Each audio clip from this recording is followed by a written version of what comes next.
Lawmakers balance day job with raising kids at home. It's been surprisingly hard. Members of Congress back in their home states are getting a dose of the daily struggle that many American families are also facing in the time of coronavirus. The herculean juggle of taking care of their kids while also working from home.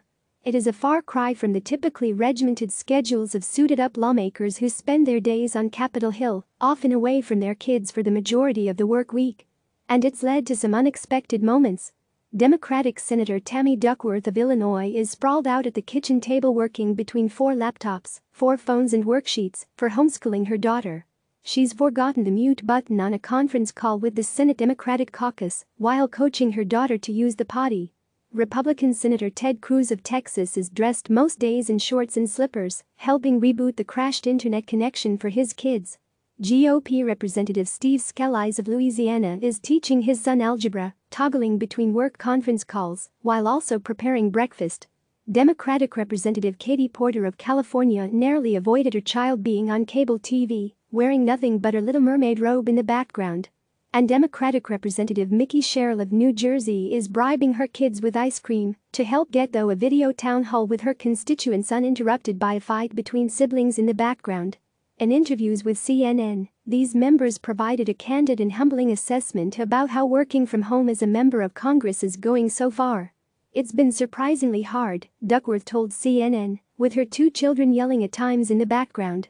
She described balancing committee conference calls with her daughter's own virtual meetings. "I've got Armed Services Committee in one ear, and I'm trying to set up a Zoom meeting for 24 5-year-olds. I'm just trying to keep them occupied," Scalise said of his 2 kids. "We are homeschooling them in the middle of all the non-stop conference calls." Members of Congress, admittedly, have resources that lessen their own challenges, reliable paychecks, job stability and access to technology, to be able to work from home, a luxury not afforded so many Americans who are sick or who have seen their jobs lost or at risk and savings draining. And yet, their struggles are still very real. Between the homeschooling, keeping kids fed and busy, and breaking up fights, they are also having to learn how to manage the rigors of their daily responsibilities to their constituents. "It's an incredibly stressful time," Sherrill, a mother of 4, said. "I think God invented the mute button on my phone for parents. I can't tell you how many times I am on a conference call, and I have it on mute and I say, 'You have got to get back online, have you done your math?' Keeping the kids busy is not easy like many Americans, with schools closed across the country. Members of Congress are also having to homeschool their kids. Even with distance learning provided by some of the schools, members say the burden is still on the parents to keep their kids' learning on track.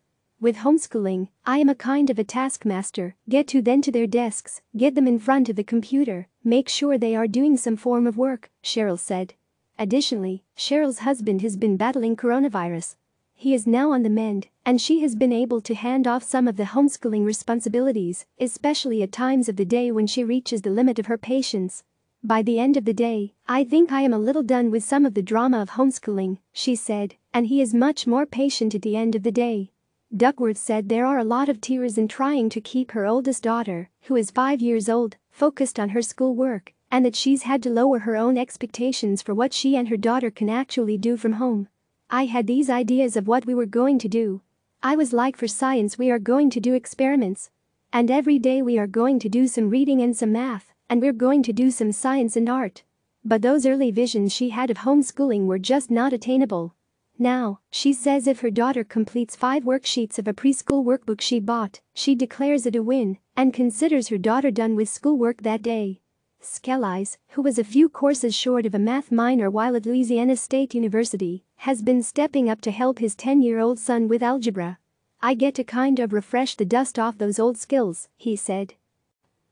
Same goes for Cruz, who said much of the focus for him and his wife, Heidi, revolves around the schoolwork for his daughters in 3rd and 6th grade. "I'll be on calls and Heidi will be on calls, and suddenly one of the girls will be screaming because they don't know how to do a math problem, and we're trying to remember 6th grade math," Cruz said. "And work though it when the internet crashes and nobody can get online, and we're all trying to reboot the router so we can get back online to get back to work. It can be a little crazy." Sherrill said she is constantly trying to come up with games to fill the time outside of schoolwork, lamenting that one of the games she came up with this week only occupied her boys for a whopping 30 minutes. When her kids are acting particularly crazy, she has resorted to telling them to go outside to jump on their trampoline, in the rain. They said in the rain? And I said, yup, in the rain. A different kind of workflow. Managing the workload of a member of Congress from home, while also juggling kids, is a moving target with daily fumbles, lawmakers say. Figuring out schedules and dividing up responsibilities, often when there are competing demands of two parents' careers, has upset some household harmony. I was trying to operate on a schedule and trying to force a 5-year-old and a 2-year-old to operate on a senator's schedule, which is ridiculous when you put it that way, Duckworth said, adding that she's been getting upset with her husband at the same time. We've set up a little office for him when he's in there with the door shut, and I'm like, how come you get to be in that office with the door shut? And I am out here at the kitchen table and trying to homeschool and do this? So, it's been rough. In an embarrassing moment, all too familiar to many people working from home, Duckworth forgot to mute herself on a conference call with the entire Senate Democratic caucus while helping her daughter go to the bathroom. I said, go potty, honey, wash your hands and then, sen. Amy Klobuchar, in a very dry voice, just said, and Tammy Duckworth just told everyone to go potty and wash our hands. That's good advice. And I went, oh my god, and everybody was laughing at me. Balancing their own work schedules with their kids' demands often is an uphill battle. It's also tough to manage shared workspaces and limited devices in the household. Porter had to kick her daughter out from the desk where she was working so she could do her own congressional work at that workstation, she said. Porter also asked House leadership last week to set times for caucus calls so that parents can schedule around them. They've since committed to 2 times a week to have those calls, outside of emergency calls that might pop up. I've taken some time to push my kids to be as self-reliant as they can be, Porter said. This is a job that never stops. Cruz was doing a live TV interview from his home when his daughters were trying to come behind him and put their family cat on his head. I only narrowly averted having that happen in the middle of a live shot, he said, laughing. It took energetic persuasion to prevent it. The typical office setting and attire, of course, have been uprooted as well. Their offices now are kitchen tables, home offices, living rooms, and even in bed, where more than one member admitted to taking early morning conference calls. Most admitted to dressing formally on top and wearing either shorts or pajama pants on the bottom, out of the camera view of most of their video calls.